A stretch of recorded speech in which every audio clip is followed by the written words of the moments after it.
un grand portrait de Frédéric Leclerc trônait sur la place de la République vendredi 10 juin, lors du rassemblement organisé en l'honneur du journaliste de 32 ans tué dans l'est de l'Ukraine le 1er juin dernier, alors qu'il se trouvait à bord d'un bus humanitaire avec des civils fuyant les bombardements russes.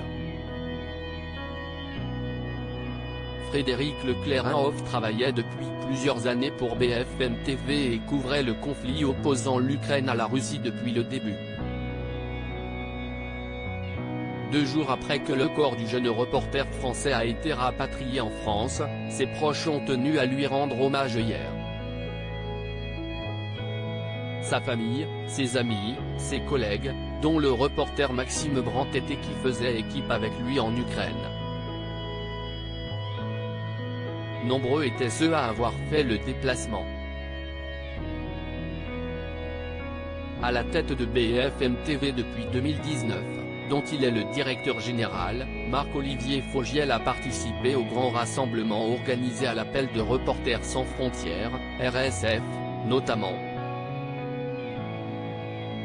Marqué par l'émotion dans ce moment si difficile, le journaliste de 52 ans s'est exprimé pour honorer le travail et la mémoire de Frédéric Leclerc.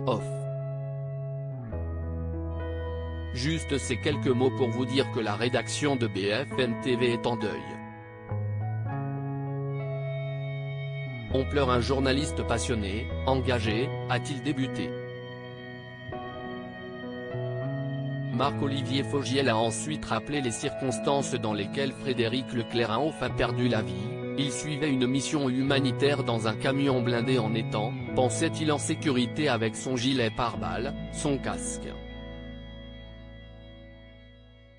Malgré le choc de la disparition de Frédéric, Marc-Olivier Fogiel a ensuite rappelé la nécessité de continuer à couvrir le conflit en Ukraine, indiquant qu'une autre équipe venait tout juste de partir pour Kiev.